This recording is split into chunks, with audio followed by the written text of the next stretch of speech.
Hi and welcome to another session of Radio Control Ramblings with me. Today I thought I would talk about some of my old Radio Control touring cars and what I have in store for them.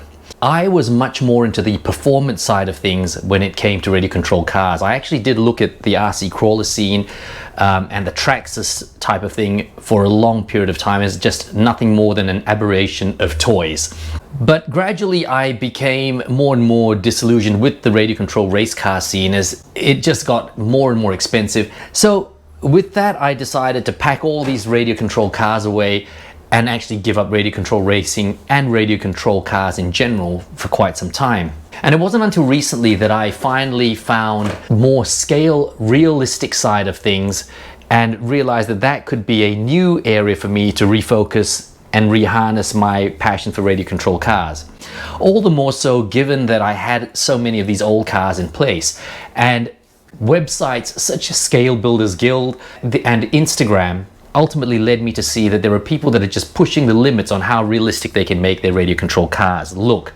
It was time to start recycling some of these Radio Control cars. Now, no doubt there will be some cars that I will still keep in full competition garb, so that in the event I decide to just go for a proper performance thrashing, I've got those cars on standby. But I've got more than enough of them to actually convert a number of these into more realistic looking cars, which would run less tuned motors and ultimately just be used for cruising around it and enjoying in terms of looking at them move. One of the cars that I have recently done some work on, and give you an idea about what is possible when using the shells of more realistic looking manufacturers such as Tamiya on these high performance vehicles. So here is an example of a high performance touring car chassis that I've since retired for quite a few years, against which I'd put a Tamiya body shell onto this chassis, and I also put a less tuned motor, which was the equivalent of what we call a 21.5 turn motor, which runs these cars a bit slower, and put a lot of detailing into this body shell, including a full interior, roll cage, lights, and even in the rear, exhausts. These cars are made much more for looks. The handling is not as great because I end up using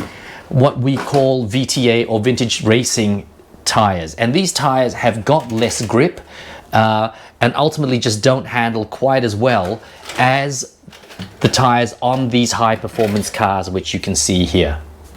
But this is really not what it's about. When I come to use this car, this is all about scale looks. It's all about realism. Well, at least as realistic as I can get in terms of a Lexan body shell.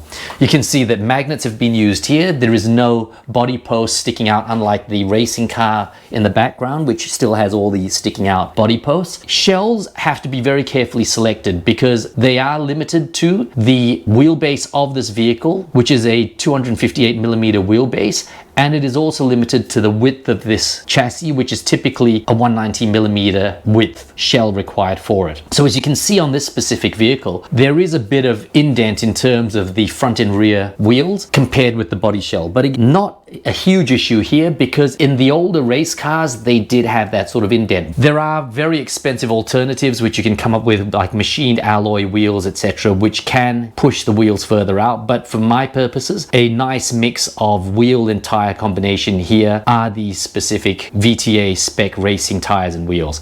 So anyway, that was just a quick show of what you can achieve if you decide to convert your car to a more realistic looking vehicle. I will be doing these as well on some of my other vehicles, and I'll show you just very quickly an example of the very first car, or rather the very first touring car that I converted into a more realistic look, but that one did not use magnets and was not quite as detailed as this. So down here we have another Automatics chassis which I had converted much earlier. This one uses a 17.5 turn motor, so it runs faster than the vintage car in the back.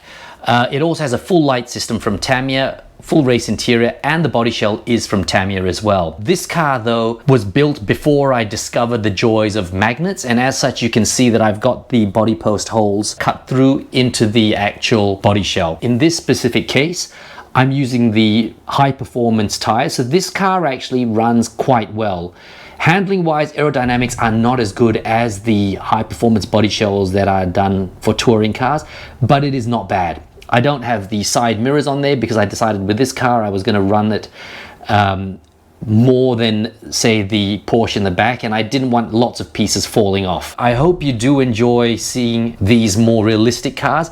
Handling wise, much better than the Tamiya vehicles because they're using pure performance touring car chassis. So therefore the handling of these far exceeds anything that Tamiya or MST or any of these other companies would have. But they have that added realism of beautiful body shells.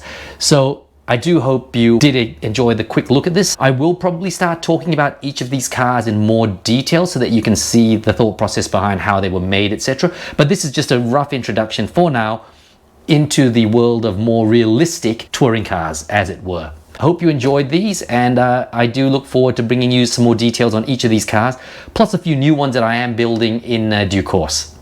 In the meantime, please do take care.